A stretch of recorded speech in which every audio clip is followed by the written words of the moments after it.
The district is also required to be able to contact trace a person should there be an exposure or outbreak. This means that if someone is diagnosed with COVID-19 or displays symptoms of COVID-19 in the district, we are then required to trace every person that student or staff member has been in contact with. Now, that is a YouTube video that was posted by the Jervis schools here in the Pacific Northwest. Welcome back to the Lars Larson Show, serving this region with honestly provocative talk on the RNW network for the past 21 years. I got an email from a parent, a young lady, who wrote to me and said, look, I'm really concerned about this. And I have to admit to you, this one is one of those issues, there aren't too many of them, where I feel a bit ambivalent. The video goes on to explain that when schools come back in, that all the kids are going to interact with other kids and staff members, and that there has to be a way, if there's an outbreak of the China virus. I know the schools don't call it that. I know I've had plenty of feedback from liberals who say, you can't call it the China virus. And I say, well,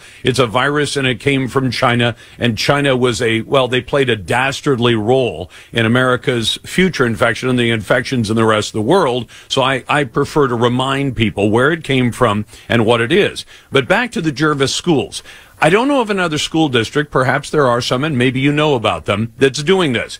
But the video goes on to explain that when the kids go to the Jervis schools, they're going to be required to wear a device. Take a listen.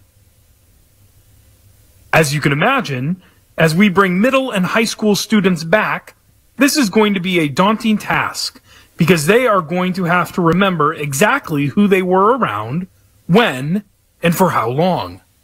Well, each building will have seating charts and clearly defined paths to move around the building.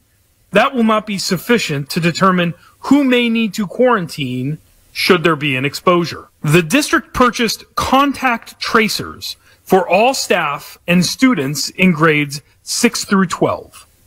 Now, what's happening is they're going to make the kids wear a device. Only while they're at school, not when they're away from school. And the device is an electronic device. It apparently will sense whenever that device is close to another device for more than 30 seconds or so. So passing time in the hallway is not going to set it off, but apparently it starts to flash red when you're standing too close to somebody else. So you've got the kids wearing this electronic device. Now, the reason I'm of two minds about this, because I'm sympathetic to the parents who say, this is kind of freaky. This kind of spooks them out. The idea that their kids will be allowed or required to wear one of these electronic devices on a lanyard around their neck the entire time they're at school. Then at the end of the day, they take the device and apparently download the data. And the data is then kept for some period of time to indicate this device was in close proximity to these other devices for more than 30 seconds or for as much as 15 minutes. They've apparently determined that close contact means if you were within about 6 feet of somebody else for 15 minutes or so. You can imagine a couple of people, a teacher and a student, talking to each other for a certain number of minutes. Then they will take all that data and hang on to it. And if there's an outbreak of China virus in the school, they'll go back and consult their data and find out which kids were near other kids. As you know, if you listen to this show, I tend to be kind of a fan of technology when the technology actually works for people, so I can understand how it would make it easier than trying to talk to a 7, 8, or 9, or 10-year-old and say, in the last 2 weeks, who have you spent any length of time close to, and where were you not close to other people, and who might you have exposed if you come down with the virus? Take a listen to this description. This, again, is from the Jervis schools about how this thing is going to actually work, wearing it on a lanyard around your neck as a student or a staff member the entire time you're in class.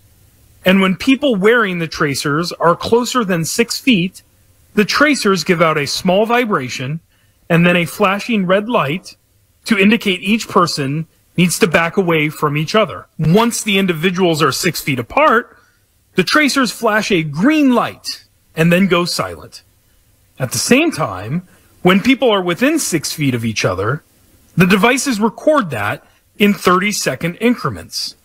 At the end of each day, students and staff will scan their devices and then put them away in a secure location in the building. in the building. So the question, I don't know how much they spent on this. And if you say, Lars, why don't you know more of the details of this?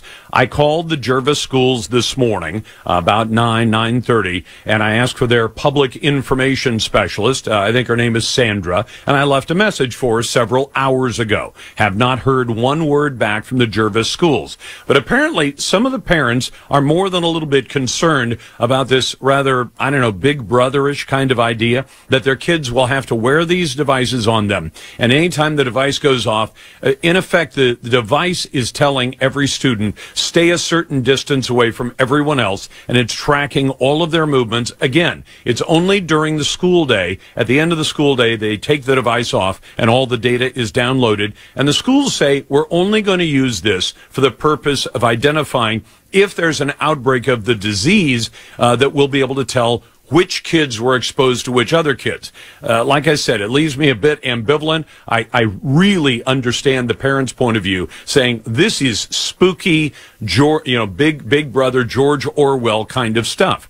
On the other hand, I understand the teacher's problem or the school's problem, saying if you want us to do contact tracing on 10-year-olds and expect them to remember over the last 2 weeks who have you been close to, that's going to be a tall order. In any case, I invite your feedback on that.